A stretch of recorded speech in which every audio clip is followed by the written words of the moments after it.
Nongeye kubasuhuza cyane mwese mukomeza gukurikirana Valens Made in Rwanda TV. Iyi ni channel tubashishirizaho ibintu bijyanye n'ubudozi Made in Rwanda muri rusange, ni ukuvuga ibintu bijyanye no kudoda ku mashini ku bantu babimenyereye ibintu by'ubutayeri cyangwa batangiye gukoresha ino channel yanjye kuva nayifungura. Ni ukuvuga ngo hano mbacishirizaho ibintu bijyanye n'ubudozi, kudoda bisanzwe, kuboha, amasomo agiye atandukanye. Nkubwira ngo iyi ni Valens Made in Rwanda TV, akaba ari njye mbacishirizaho modeli nyinshi zitandukanye kandi nziza zigezweho, nkanagenda mbacishirizaho amadizayini menshi atandukanye uko agenda akorwa. Nkubwira ngo rero uyu munsi mbazaniye inkuru nziza yo kubabwira ko namaze gushyiraho aderesi yihariye. Ni ukuvuga aderesi yari ihari ariko noneho nifuje kubereka aderesi y'aho dukorera kano kanya, aho tubarizwa, aho tuba duherereye, aho dukorera ibintu bigiye bitandukanye by'ubudozi, ahaba hahuriye amamashini abikora. Uyu munsi ngiye kuhabatangariza rwose ku buryo uwifuza kuza wese yatugana. Ni karibu rwose kuri mwese, ni karibu nimutugane tubadodere. Abakeneye kwiga namwe ntabwo twabibagiwe, turabigisha kandi ku giciro kiri hasi cyane. N'abakeneye kwiga ububoshyi namwe turabibigisha, kandi ni ukuvuga ngo dukora ibintu byinshi bitandukanye kandi dukora modeli zose. Turabidoda kandi tukabidoda neza cyane modeli zose nk'uko mwabibonye. Ngenda bibacishirizaho kuri video zanjye zigiye zitandukanye, akenshi mbereka ibyo dukora, ubundi nkongera nkabereka mu masomo y'ibyo dukora.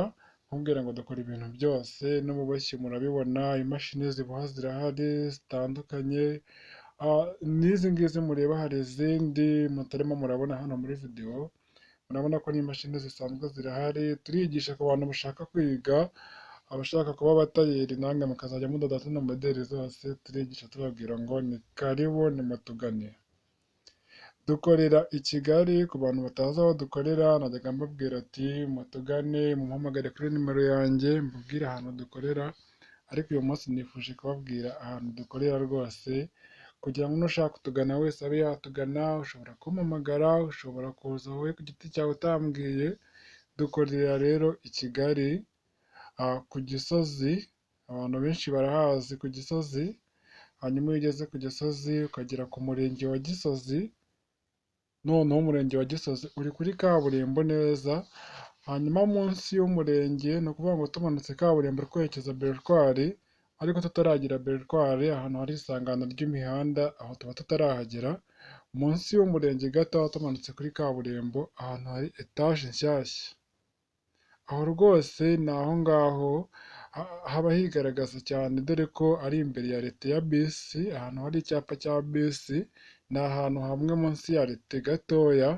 Aho hantu wageze kuri icyo cyapa ukareba hakurya yawe rwose wabona etaje nshyashya, etaje yubatswe vuba. Iyo etaje dukorera mu muryango wo hasi, ari wo nguwo mubona. Uhagaze kuri arete rwose uwo muryango uwubona, ubona ibintu byacu dukora, uhita ubona imyenda, ibintu biri hanze. Hanyuma imbere hari nk'amamashini dukora ibintu bitandukanye.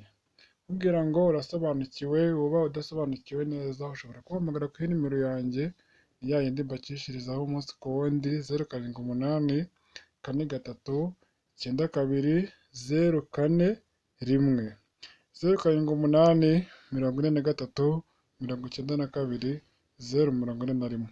Iyi nimero iri kuri WhatsApp, ushobora kuyihamagara ntuyibone, ariko wanditse kuri WhatsApp ntabwo nabura kubibona.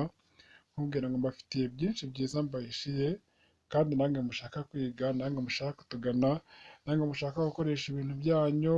Dukora ibintu byinshi bitandukanye, turanaboha n'ibintu by'ubudodo. Mwabonye ko naberetse amamashini, kandi ugize amayobera yandi wagira, aho hantu hari icyapa hejuru cyanditseho Isimbi Design Shop, gutyo mubibona neza neza. Hakurya ya leta nababwiye uhabona imyenda, hejuru y'iyo myenda hari icyo cyapa. Ni muri uwo muryango, ni karibu nimutugane kandi tubakoreye neza cyane. Ibintu byose turabikora, ubudozi busanzwe n'ububoshyi, kandi ku giciro kiri hasi cyane. Iri Valens ubagezaho ibintu bigiye bitandukanye bijyanye na Made in Rwanda. Nawe ubutaha ndabakunda cyane nkubwira ngo kuri subscribe ntuyibagirwe, murakoze.